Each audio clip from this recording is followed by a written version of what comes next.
CJ is not feeling great, okay? He woke up this morning without a voice. He then went to the Gary Bettman press conference.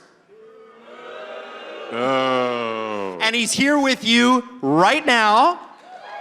So please give a big round of applause for Chris Johnston and Julian McKenzie!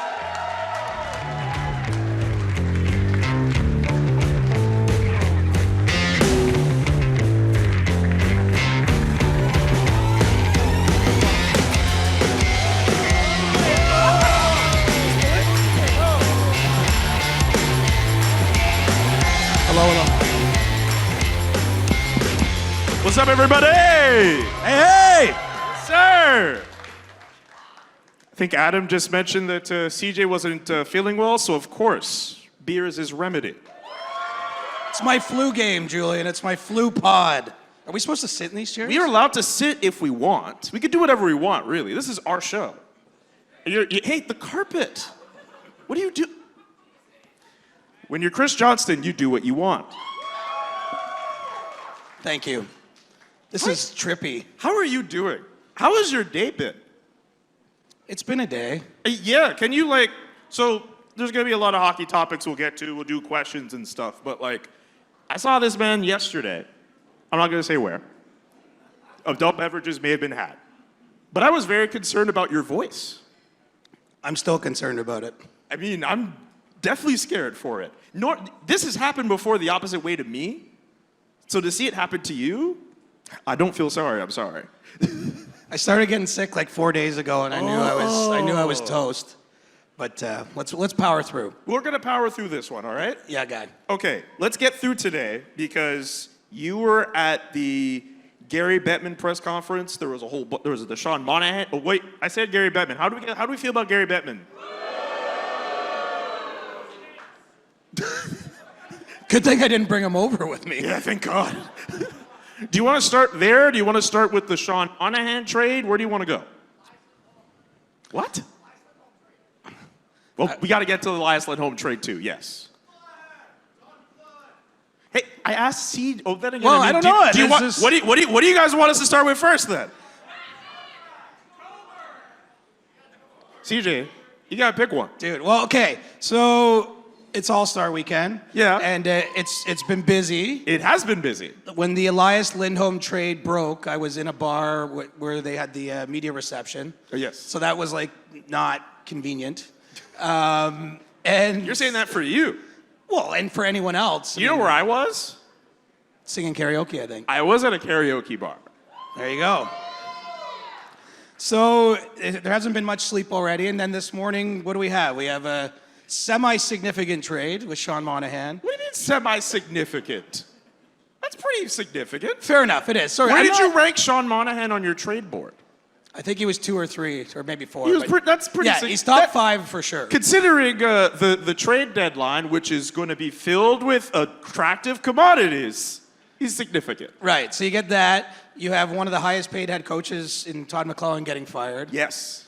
And you have the news breaking that the NHL is going back to the Olympics. And I can tell you, I was in Sochi in 2014, the last time NHL players were at the Olympics. Yes. And there was no white in this beard at that time. It's been a long time. We are damn overdue. I mean, I will wear this on my sleeve. I love international hockey. Yes. I think I don't see anything bad. I mean, I get it. If you're an owner or maybe if you cheer for a team and your favorite player goes over and gets hurt, that's not ideal. But other than that fact, and that can happen anywhere, to be honest. Yeah. What's the downside? It gives us something to focus on. We all debate who should be on the team. This stock's up, this stock's down. I think it's great. And obviously, really what carried the day here is the players themselves want it so badly that it's going to happen. So that all happens before noon.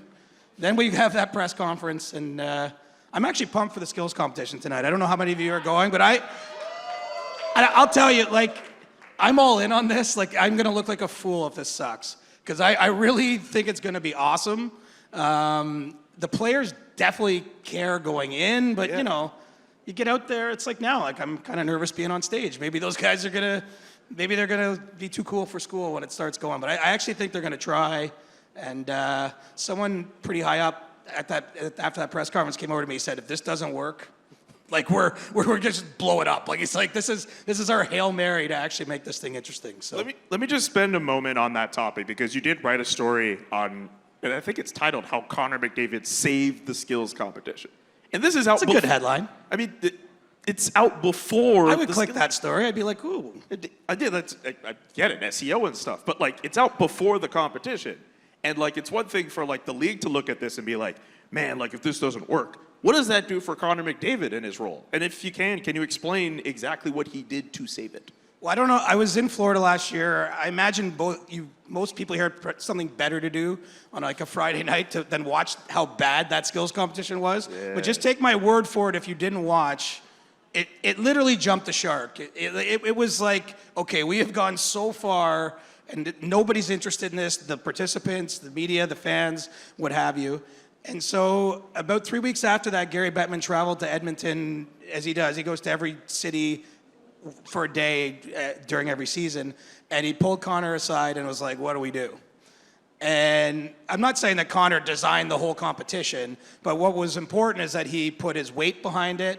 He started spreading the word to other players, and you have a pretty good roster of players that have signed up for this. He consulted on the actual skills themselves, and ultimately he signed off on it. And so I like that because this is what the All-Star misses, right? Like if the performers don't want to perform, what can any of us do, right? I can sit here and complain about it, but like it doesn't.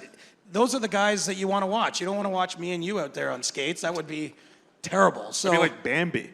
Right, but my point is that the individuals that perform for us have to have a reason to, and I don't mind the $1 million prize. I know some people don't like that. I think who doesn't like that? I haven't seen anyone go against that. We have one 100%er on our podcast who listens in Sweden, and literally every show he will like send me a list in a WhatsApp chat of everything he disagrees with us on. Oh my God. And so my buddy Risto, who lives in Sollentuna, Sweden. Home of Matt Sundin, actually, from the same little town outside Stockholm. He Matt Sundin, that's the guy that was almost a Hab once, right? He was a Montreal Canadiens. Oh, he's like a Vancouver Canucks legend, right? I know who Matt Sundin is. Do you know what? Matt Sundin came back when he went in the Hockey Hall of Fame, and he said it to the cameras, I regret signing in Vancouver. He did. He said that on the record. He said if he could go back, he would have just finished as a Leaf. That probably would have been the right thing for him to do, honestly. I guess. I mean, it's Vancouver. I think paid him $10 million that year. So, you know, like he had a lot of reasons to go to Vancouver. Live in Vancouver, I'd take that money too.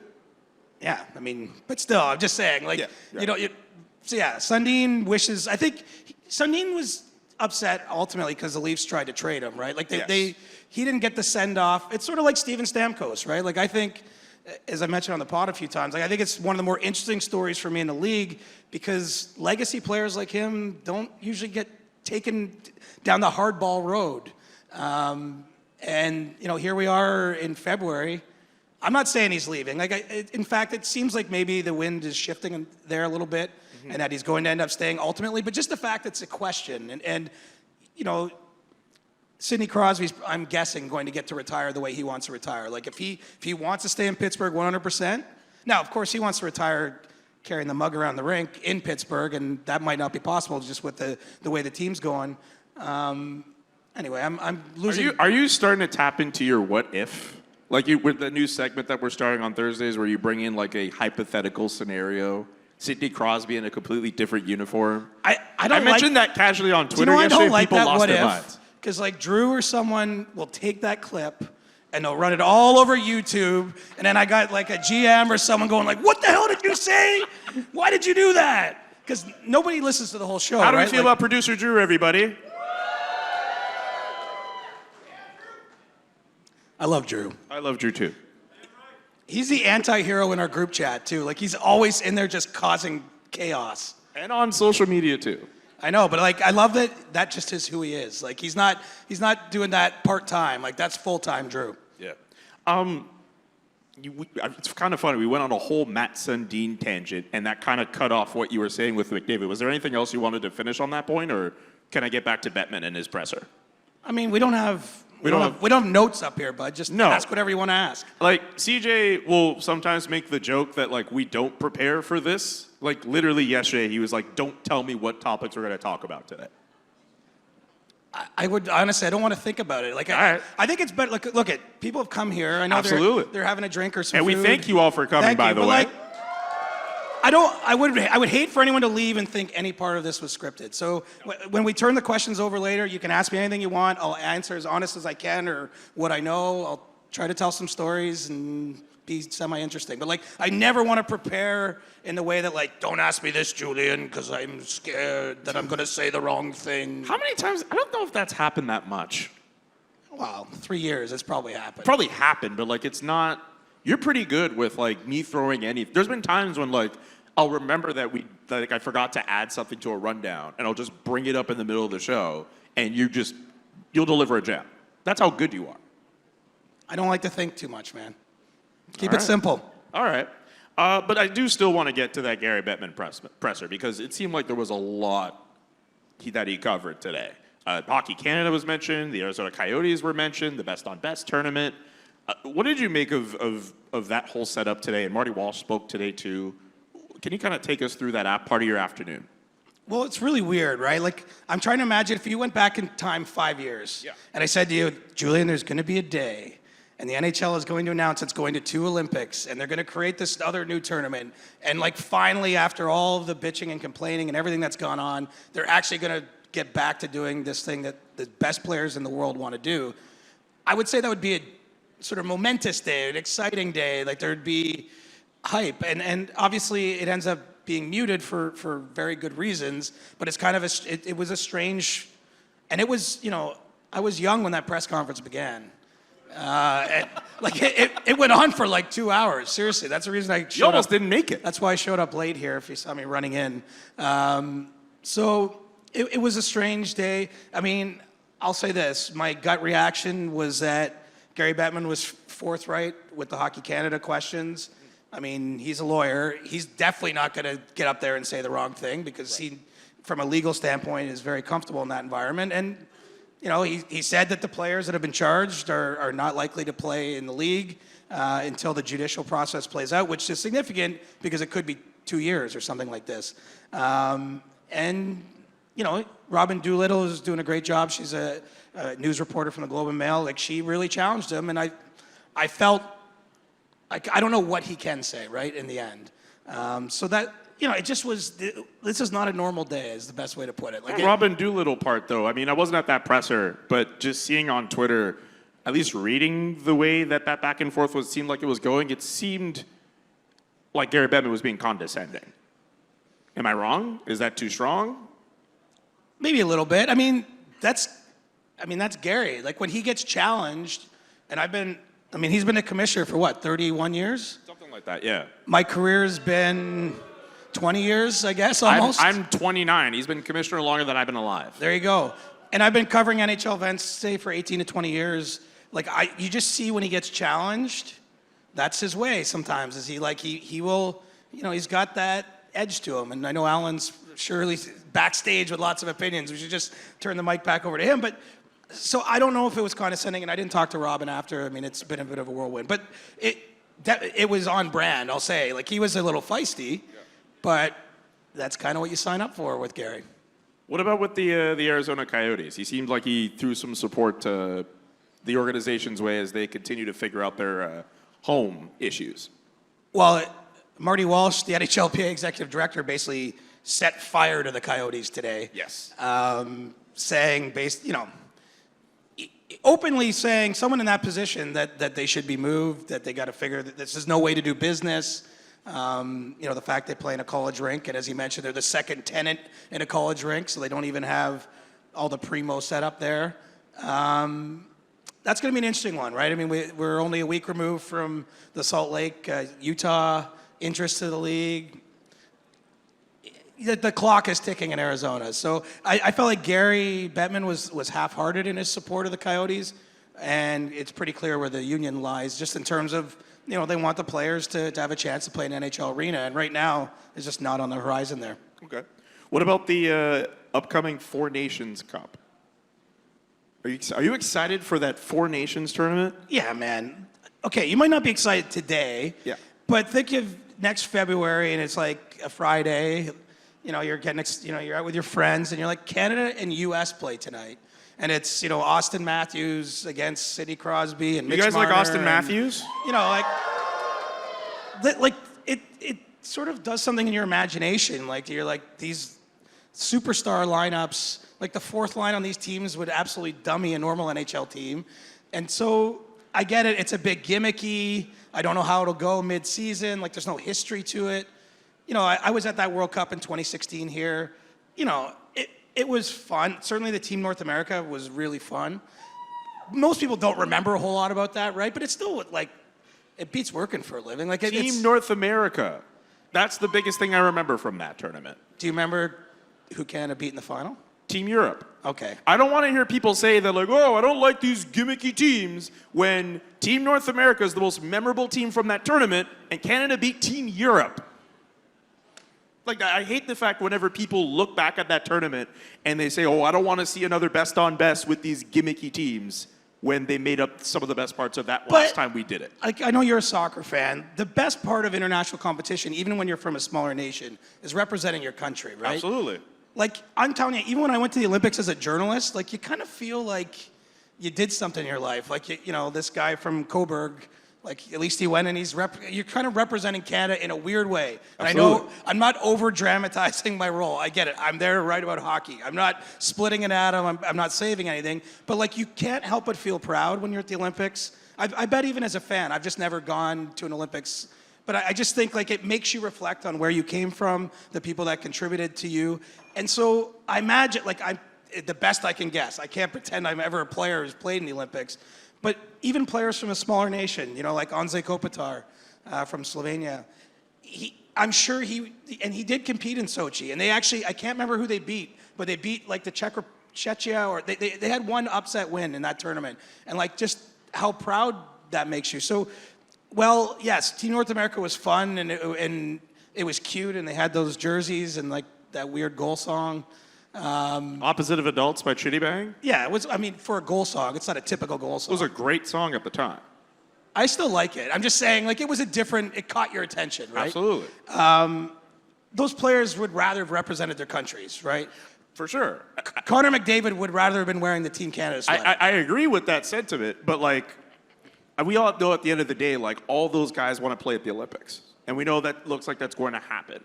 I think for the World Cup, which essentially was created as a way to kind of appease players for not going to the Olympics, we know we're not going to treat it the same way as we're going to treat the Olympics. Even the players won't treat it the same way. So why not lean into it and have fun with it? But you got to start somewhere. You don't know how you're going to feel in They had a starting point in 2016. No. Okay, but it's starting now, man. Let's not look back. Let's look ahead. And it's not because it can't be instructive, but I just think maybe in 20 years or 30 years, the person on this stage who does our jobs when we're off in retirement. You mean AI?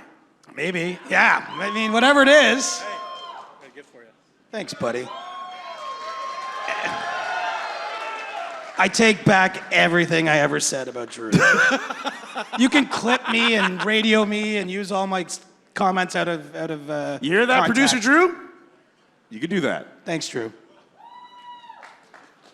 That's nice service. That's pretty. I should probably put it in order myself. I was actually thinking, like, I hope someone sees that that's almost empty. I was about to say, like, Drew and I are like, could I get, like, a cider or something? Like, do we have time for that? No? It's the reason why it's the Chris Johnston Show, not the Julie McKenzie Show. One day. it's the CJ Show, Chris and Julia. Chris and Julia. How do you guys feel about the CJ Show? Okay. To be fair, I never wanted it to have my name on that, and I probably. That's really interesting that you didn't. I have the receipt somewhere. I got to go back to text messages from 4 years ago, but I was like, this was Adam Wilde. That's his fault. I think, like, the first, like, bit of album art we had for the podcast, it was just you on the front. It was. Like, the first weekend the it's show a miracle existed. if I can turn on my computer. Like, I don't know how anything. I refuse to believe that you're this old, decrepit man who doesn't know how to use anything. You're not that far off from, like you just entered your 40s. Do I tell you what the next 10 years are going to look like for you, Julian? You know what? I would actually like to know that. Well, son, you're gonna see some shit, and you're not gonna wake up with the same spritz maybe in the morning. Same what? There's gonna be pain in places you've never had pain. What I'm hell just telling is you. this? I'm just telling you. I thought you were gonna tell me about like my Okay, future, let's about my imagine- work and stuff, not you- like the pains I feel now. You're 29, right? Correct. Imagine telling a 19-year-old or attempting to what's to come. Like, how do you even put that into words? It's impossible. A decade is a long time in I your only life. followed you on Twitter like a decade ago, and I never thought I'd be in a room with you and all these great people. There you go. So lots Steve of good, Dangle was just some random Leafs YouTuber a decade ago. And look at him now. I wish I had a picture of his setup, like his original setup. It would have been Yeah. like a webcam, I bet. Sometimes I'll go back to the old episodes where you guys are, I don't know what room you guys were in. I guess I assume it was at Sportsnet, but like you would go in this like random like kind of Yeah, beige Blur and looking Jarvis, room. I did some hits up there with them back in the day. That was some good. Those was some good times. Those were good episodes. You should go through the SDPN archive. I wouldn't, I can't watch that or listen to that. Want to talk trades? Sure, whatever you want, bud. The Sean Monahan trade. Winnipeg gets him. Montreal gets a first-round pick, a conditional pick. There's a lot of Canadiens fans who were very happy on the timeline today. They're all like, oh, no one thought we were getting a first-round pick. We got two. Congratulations, Canadiens fans. You won something. Well, that's the thing, right? I mean, it's so much easier when your team isn't really trying to win the games like on the schedule right now. Yeah. And I'm not picking on the Canadiens. It's a fact of where they're at. They're not trying to make the playoffs. And so it's just nice to get first-round picks. It looks good. But let's look at the first-round picks teams make and how long generally it takes for those players to make an impact. Like, I'm not criticizing the trade by any stretch, but it's fairy dust a little bit. It's hope. And you can always go through the league and be like, Nikita Kucherov was picked in the second round, or Braden Point was picked in the third round. Kirill Kaprizov was a fifth-round pick? Fifth or sixth? Patrick Hornquist was the last player selected in the draft. And he played almost 1,000 games and won cups. And The draft is a crapshoot. But, so my point is, on a day like this, you do feel good if you're probably the Canadiens. Obviously, there's some risk for the Jets. You're acquiring a player that's had a lot of injuries. You lost out on Elias Lindholm. I mean, the Jets certainly were among the teams that wanted to trade for him. And you're reacting, essentially. I mean, if you let it... I don't want to disincentivize anyone from clicking on the trade list, but, like... There's not a lot of big names on there. So, Julian. like, the fact that the Canadiens struck, like, while the iron was hot, like, this weekend, like, I wonder do you think any other GM might do the same thing, maybe with another player, or could you imagine a team like Boston or the Rangers right now, like, especially the Rangers, because it seemed as if they were linked to Lindholm, too. I wonder what you do with the remaining of the trade board. Like, what players are you looking at to fill out your center depth? Well, you got Adam Henrique as a center that I think will be moved by Anaheim. Scott Lawton in Philadelphia. I think that the Flyers are at a spot where they're at least entertaining offers on him. Now, he doesn't have an expiring contract, so they don't have to trade him, and I think they would need to be compelled to. But, you know, you don't have that many centers out there. And so there could be some trickle down. I mean, Boston, like, these teams don't have a lot of cap space either. Not everyone can make a deal. Like, in simple terms, for anyone who doesn't follow the day-to-day cap projections of their team, the closer you get to March 8th, the easier it is to fit in contracts. I mean, that's from a very high level, that's a factual statement. And so I do think some teams, it's not out of a lack of wanting to do something sooner. They're almost handcuffed by their situation. But, you know, certainly I think these two moves are 100% direct related. When Lindholm lands in Vancouver, is this cutting in and out? No, you're good. Okay. When Lindholm lands in Vancouver, Winnipeg is pivoting and ultimately deciding Sean Monahan is the best thing. And, I mean, pretty wild that he was traded with a first-round pick and then traded for a first-round pick. I mean, I can't think of another example like that one. I think it's good asset management by Kent Hughes. It looked like he did well for himself on that trade. We'll see. We'll have to wait and see. You're right. At some point, Montreal has to win actual games, like a meaningful amount of them. And I know the question that they're wrestling with internally is like, where do you get the game breaker? Like, where do you get your version of McKinnon or a Matthews or, you know, like a center that tilts the world. I mean, look at there's only a handful of those guys. They're all competing for $1 million down the street tonight in the whole world. But I think for the Canadians, that's sort of what they're grappling with. I mean, certainly they got nice complementary pieces or second. I don't know, that's not fair. Nick Suzuki, good player. Cole Caulfield, I think, is going to score a ton of goals, continue to in the NHL. But and I know they have a great sort of blue line coming up. But eventually, you do have to win. Like rebuilds stink, man. They tend to stink if you're a fan. No, but they do. Like, and the thing with rebuilds is like no one knows how long they're gonna last. Like I've seen, like in Calgary, like there are fans that are clamoring for a rebuild. They're tired of being in the mushy middle and having a team that's sort of good but sort of not good. And I completely understand where they're coming from. But like, you might be in a rebuild that might last like 3 years. Like the Rangers had like a little bit of a rebuild thing after the Jeff Gorton letter, and now they're a competitive team. You could be the Buffalo Sabres, where you're rebuilding on top of a rebuild, and it's been over a decade since you've made the playoffs. Right. Do you want to make a bet? Sure. I think Julian and I should each back one of the skaters in tonight's skills competition. Let's do it.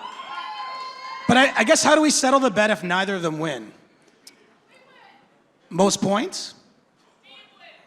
Steve wins? Steve wins every day he wakes Yeah. up. Steve does not need another win. I think Steve's got quite enough wins. Who do like of all three of those guys, like who deserves a win the most? Jesse. I love Jesse. I'm good with giving. Has anyone ever said a bad word about Jesse? I feel like he's like the patron saint of the network. I think the only time producer Jesse gets criticism is for his GM mode stuff.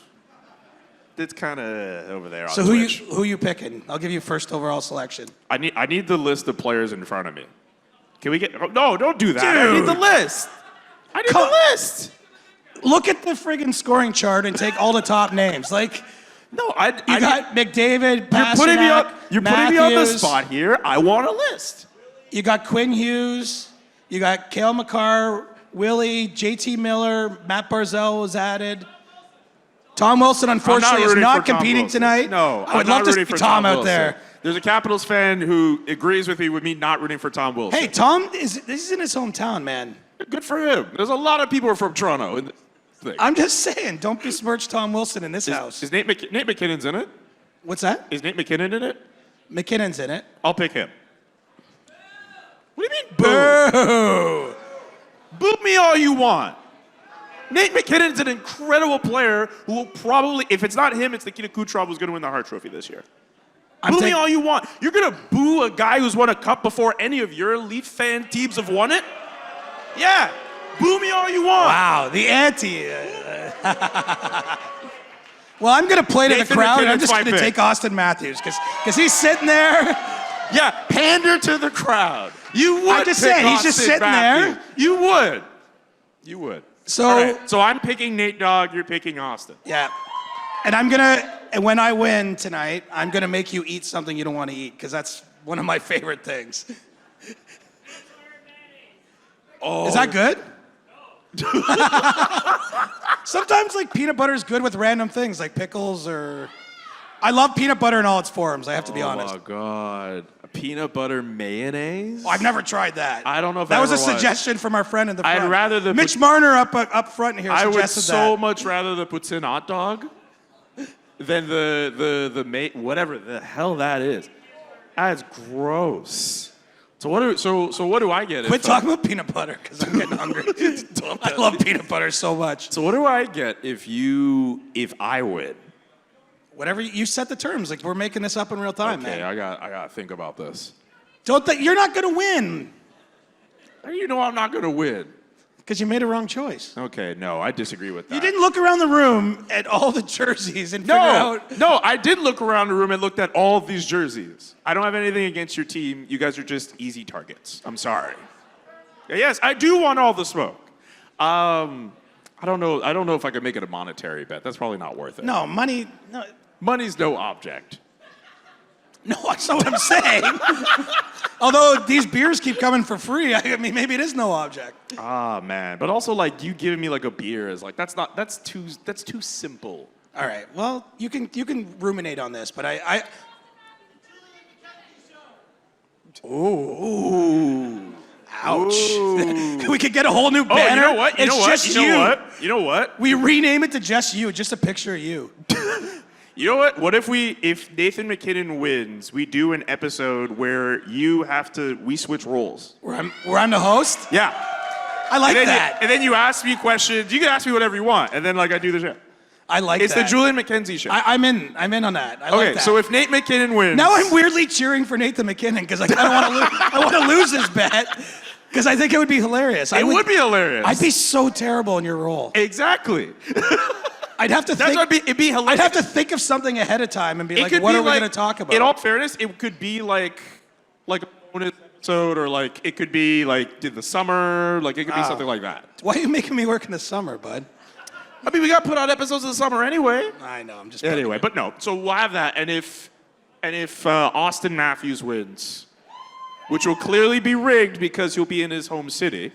I think he's going to try. That's honestly. He is going to try. That's why I picked. He is going to try. And didn't he win the anyway? Whatever. I remember at the LA All-Star game, I have faint memories of the All-Star games because if I'm being honest, I don't really love it. But I'm pretty sure he went 4 for 4 on the targets. Okay. In the shooting one. Oh man. So what are you gonna make me eat? I'm not. I'll tell you when you're older. So I'll tell you when it's relevant. So when if those two don't win, what does Jesse get? Our undying love and affection. I mean, because there's a what? We both want to run a marathon? I love that for me. What? I love that for me. Oh God, I don't know if I can do that one. Do you ever have you ever run anywhere? I don't really run like that. Could you run to Scotiabank right now without stopping? I don't know if I don't know if I could do that. That's crazy. It's probably only 400 or 500 meters. It's not a kilometer. I mean, maybe that. I don't know. I don't feel like I have good running endurance. I'm not a good. Sometimes the short, stocky guys, man, works for me. He's a low center of gravity. Low center of gravity, nothing breaks.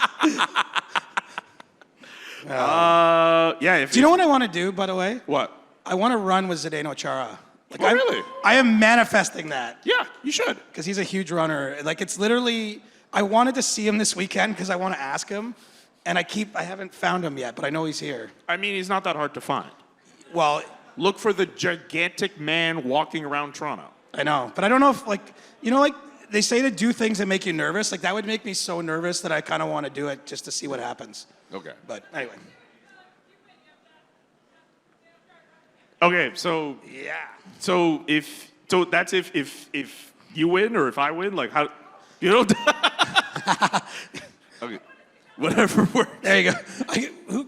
All we know is when you win, I got to host a show. Yeah, I can't. And we're changing the banner. I don't know who does this. Oh, we're gonna. Is this Nick or is this all up. producer Drew? Nick, Who's doing that? Producer Drew.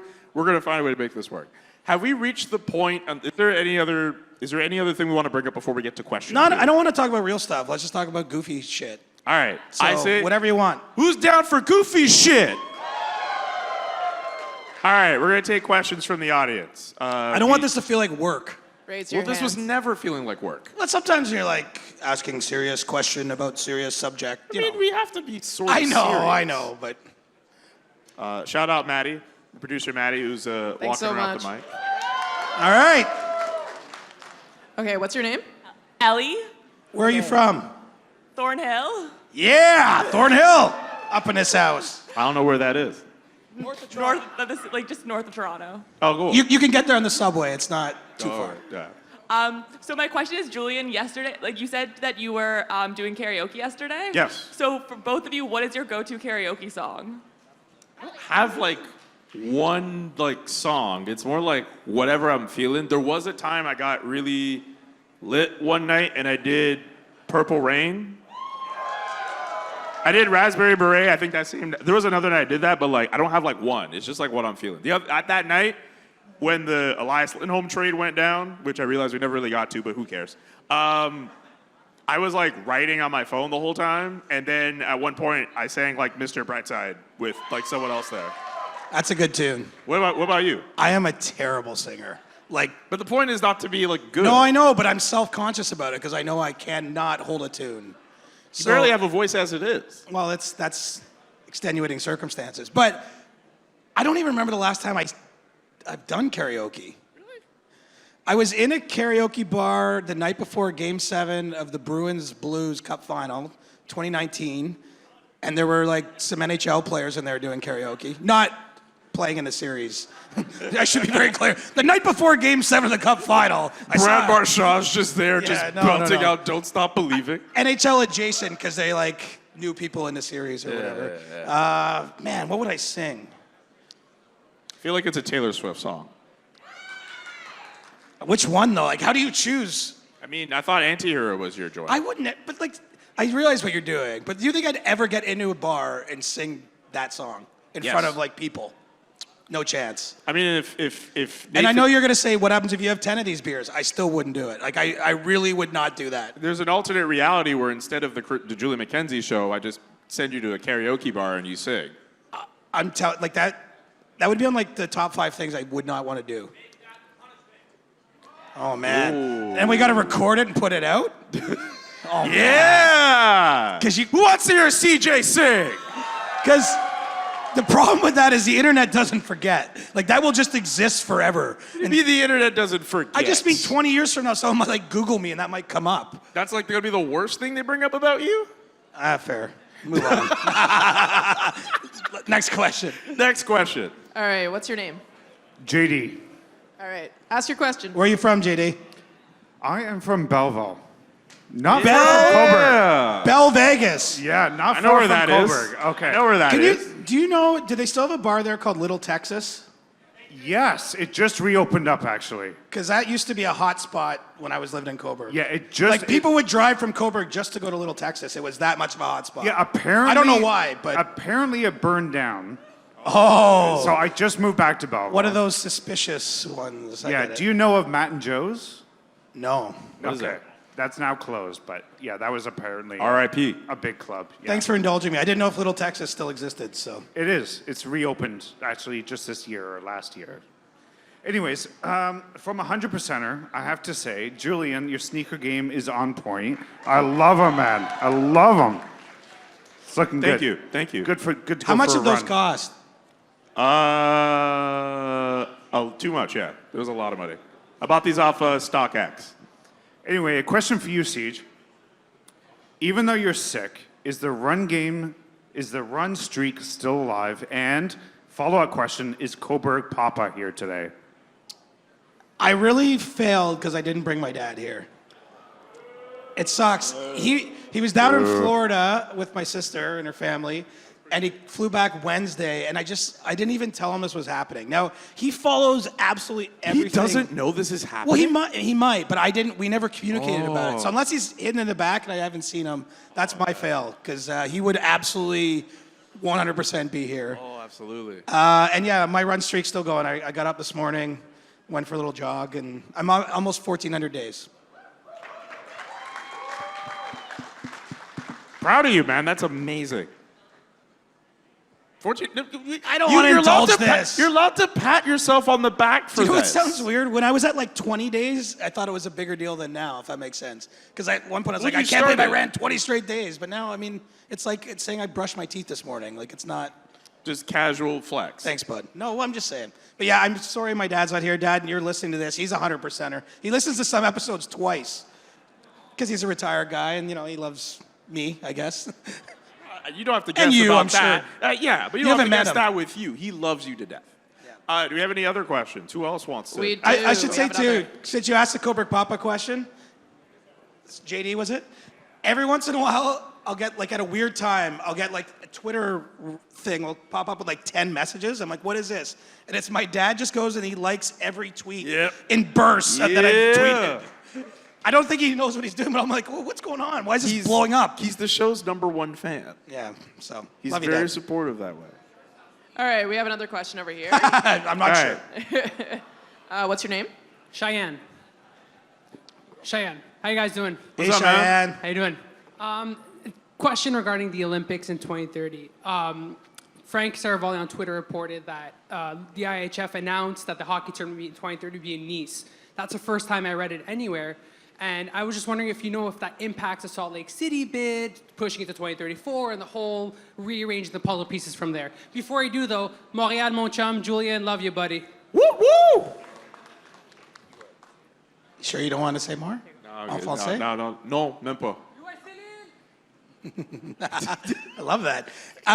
Yes. So Luc Tardif, who's the IIHF president, and he's kind of a wild card. Like he's what you want when you're doing our job, because like you ask him and he just might tell you like way more. I'd be like, hey Luke, what's your social insurance number? And he might just say it. Like he's like he and so he did blurt. Go out, ask him that next time. Well, you know, it's something, but you know what I mean. Like he feels like he wants to overshare, and so he was asked a pretty generic question about the fact that we know the next games are going to this city, that city, and he goes, yeah, it's not out there, but I'm French, and it's going to France in 2030, and it's a city you're going to like in the south called Nice. Yes, Nice. And so yeah, I'm assuming he's right. I mean, he's a pretty senior person from that country, so he said Nice, France for 2030, and I think that leads Salt Lake City for 2034. Yeah, something like that. Thanks for the question. Montréal ou rien? Anyone else? Do you guys want to do one more? Yeah. Okay. Oh, wait, do we have time for? That's all the time we got? No, Over here. a couple more. Someone Okay. else. Yeah, come on. Let's Couple get more. a couple All more right, in, all man. right. Like, come on, we got time. Just Yeah, making we sure. can keep going. You miss Okay. every shot you don't take. Yes, sir. Okay, we go. got Mateo here. Mateo, go away. CJ, what is Jeff Carter's middle name? Oh! I knew this was coming. For those that don't listen to our show regularly, this somehow became a thing. I don't even know where it started, but it has definitely taken on a life of its own. Yeah. To the point where his wife on Twitter has like weighed in on it occasionally. Like Yes, she like has. she gets caught in like some weird stream.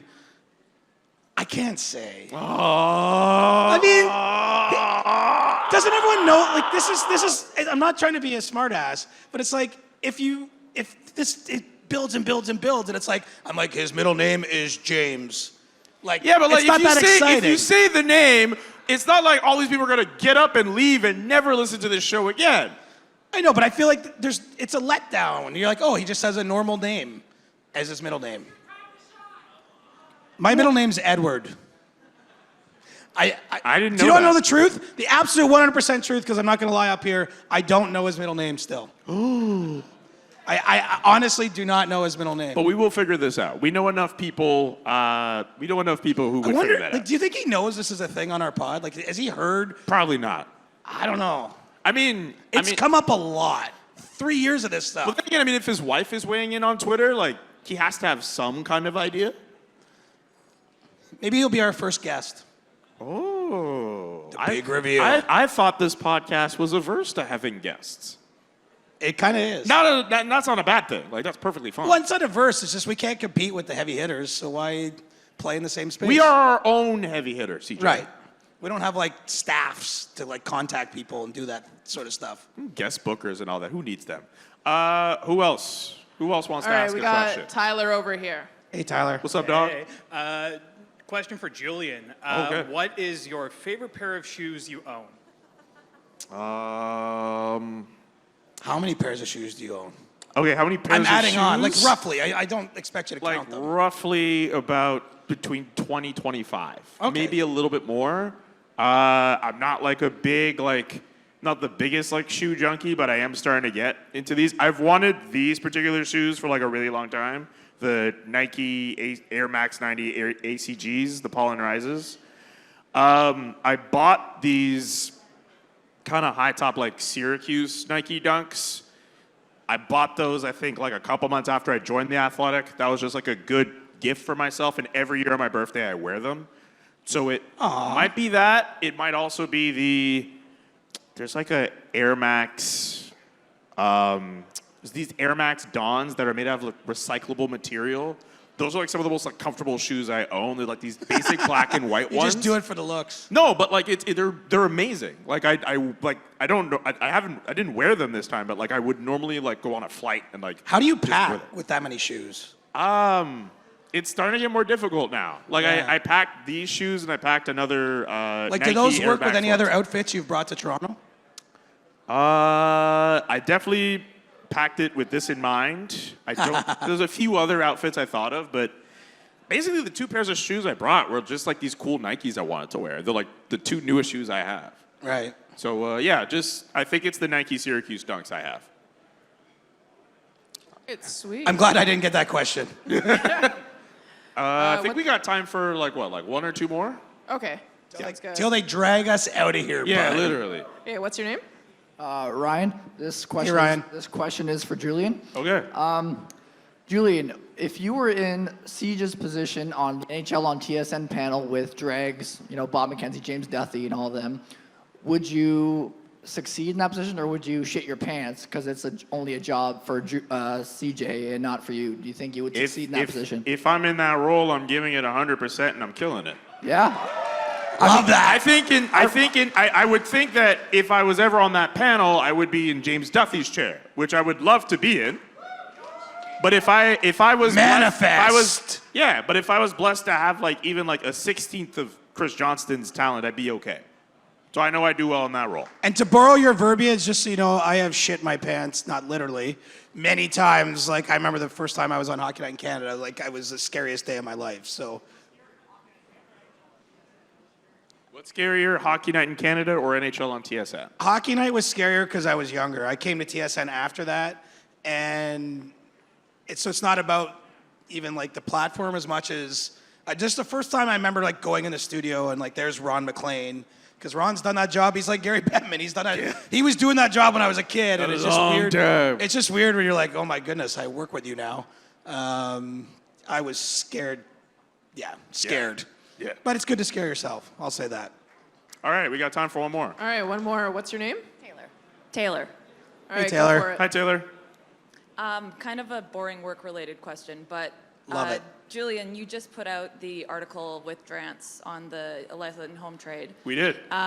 Always great. Thank you. And Vancouver athletic team has done something like that similarly before. How do you guys, and Chris, if you've done kind of collaborative articles that are long form, Yeah. how does that process go?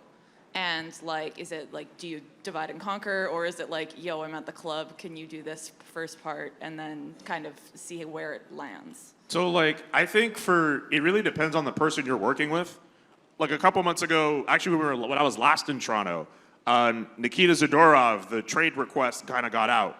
And CJ and I, we were actually walking to a bar, and Zadorov's agent, Dan Milstein, got the phone with him. And all of a sudden, we're at this bar, and we're both just writing up whatever for the newser. But at that point, I guess it was a little bit simpler because I just had to provide analysis. But she's asking long form. But in terms of long form stuff, it's very it really depends on who you're working with. I know for Drance, Thomas Drance is the Athletics Vancouver writer. This is a guy who loves writing. He'll write these massive 2,000-word stories. We were talking about this yesterday, and he was all I have a whole vision in mind. And he had a whole lead written. He had all these different things he'd wanted to put in. And I got quotes from Lindholm. I got quotes from other players and stuff. I had other ideas in mind too. But I realized with what he had and what I wanted to put together, if we found a way to just kind of fuse them, and I think it reads really well. We kind of did it where it was just more of a read as opposed to just having quotes sprayed through everywhere, which is a little different from what I'm used to, but it was an experience. Drance is very much I don't know how to describe it, but he cares for his pieces. He loves those pieces, and I'm a team player, so I was just you know what, I'm just gonna kind of work with what he's got. But there's been other times where I've worked with other people, and I'll open up a WordPress file, I'll put my stuff in, I'll let someone else put their stuff in. I just try to be easy. Wherever I'm needed, wherever you need me to fill in gaps, I'll do it. I mean, there's been times I'll take the lead and I have a vision in mind too, but I work with a lot of great people at The Athletic, and I don't want to get in people's way, so a lot of times I'm just I have my idea and I'll put it in, but I'm not trying to stifle anyone else's idea.